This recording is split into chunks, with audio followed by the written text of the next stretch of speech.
A number of my friends have asked me how I do picture frames after they've seen this little display wall I have out in my garage. We got a number of puzzles that we've done, my wife and I, over the winter, and hang them out here and bring some fun and frivolity out in garage space. But yeah, let me show you how I do that. So this is going to be a video about picture frames, but I do need to show you the raw materials. So obviously you start with a puzzle in the puzzle box. You can put the puzzle together, and then the all-important Mod Podge. So you can look that up. Any DIYer knows what that is. That ends up gluing all these pieces together, so you kind of have a canvas to work with. And then the finished product, use some nice bright fun colors to bring out some of the colors in the puzzle. So let's get going. So picture frame basics are all going to be the same as far as putting a frame together. You can use different materials. I like to keep it very simple. So this is a 1x3. It's poplar. I like it because yeah, poplar is fairly cost effective. It's a very good material for frames, and it's easy to paint. And so this is again 1x3, and 1x3 is actually 2.5 inches wide by 3/4 inch thick. And so first thing I'm going to do is take the 8-foot sections that I have and put this rabbet in here. So again, 3/4 inch thick. I'm going to cut half that distance, so 3/8, and then I also just cut another 3/8 inch this way to put this rabbet in here, and that's where the glass, the puzzle itself, and the backing are all going to sit in there. So in setting up your table saw, and again, it's nice to have the right tools, but yeah, so I initially set my blade here. So this is 2.5 inches of material, and we're trying to take 3/8 of that out. So obviously 2.5 less 3/8 is 2 1/8. So I'm going to set my saw up to 2 1/8 here on that inside of the blade. And so that's kind of the initial setting for that cut. But we also need to make sure we don't go into the material too far. So I need to set the height of the blade up at 3/8 of an inch as well. And so what's really good to have is a piece of scrap wood. So instead of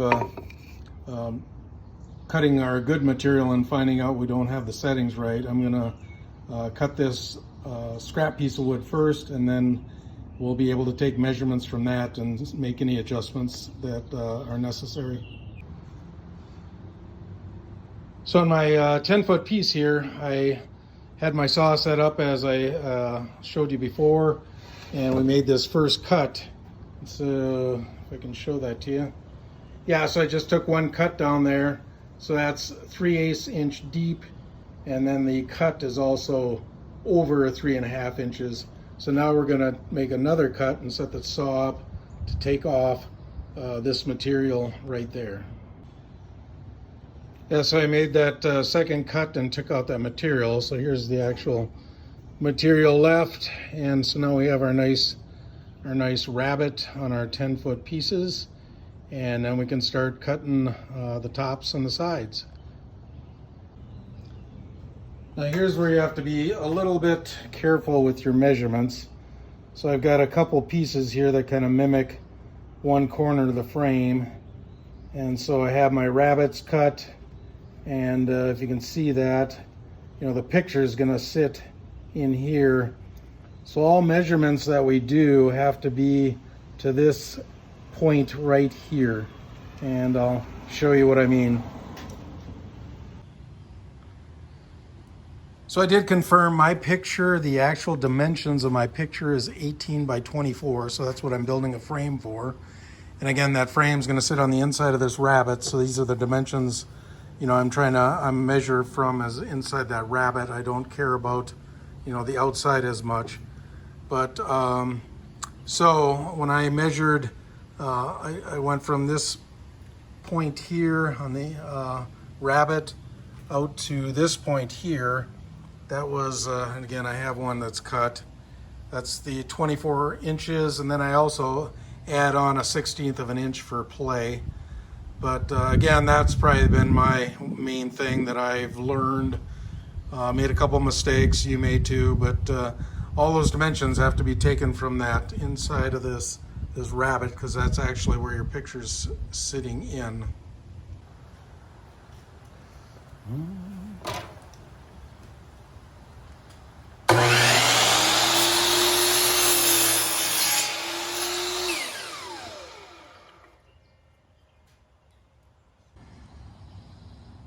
So I started out originally with a 9-foot board. I've cut my top and my bottom here.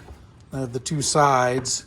And then as you, and again, it's great to have the right equipment. So again, this table saw and miter saw is very nice. But then the scraps I have, I was just going to mention, you're going to kind of alternate turning the miter from one side to the other side, and you get these little triangular shape to get the miter going the right way. But yeah, so for a 9-foot piece of board, I've gotten all the material I need with very little waste. Then I'm back at my kitchen table. I've taken those same 4 pieces of wood, just kind of temporarily laid them out. So this is going to be the back side of your frame. You can see all the rabbets and the miters lining up. And one thing I wanted to show you is now we have that picture laid in there. So again, miters are nice and tight. Of course, we're going to glue and put some type of biscuit or dowel in there to make sure it's a good solid joint. But yeah, we got a frame that fits very nice. So here I got a brand new toy. It's called a biscuit joiner, and its function is quite simple. Just has one task, and it's going to cut a groove in the side of the wood so that this is called a biscuit. So we can slide a biscuit between the two different woods and kind of align it and provide another gluing service. And the way the machine works is you position it against the board and push, and this blade exposes itself and cuts through the wood.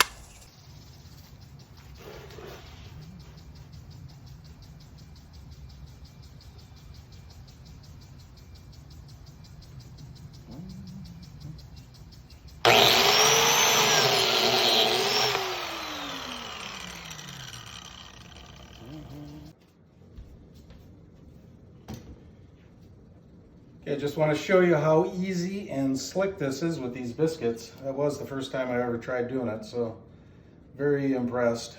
But so we cut all these slots in here. These biscuits just fit in like this. They slide right in. And when we glue this all up, we'll put some glue in there and make sure that's all covered. But so I went ahead and put all these biscuits in these side pieces just to show you how quickly this all goes together. And I used to use a dowel jig and use dowels before that. This is much faster and much better. Anyway, so there's my finished frame right there. There's a number of glues that you could use to put this all together. The one that I've used for a long time and have had the best success with is this Titebond.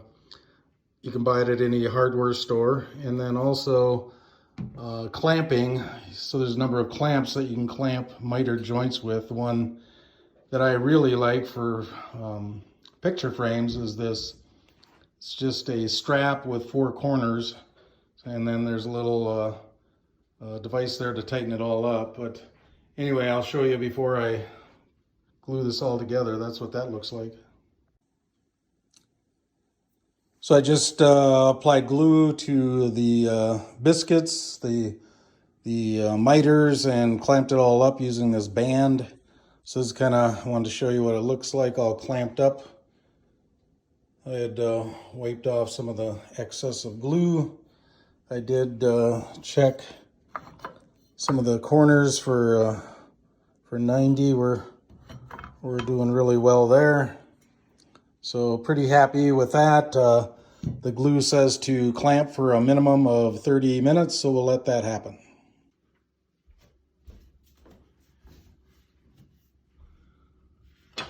So I took this out of the clamps after about 30 minutes. So it said you can remove clamps after 30 minutes. Don't put any stress on it for 24 hours.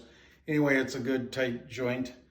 I did take it out already for a light sanding, but you can see, yeah, miters turned out really nice. Everything fits very solid. It's square. I checked for that. So there you go. That's how to make a picture frame.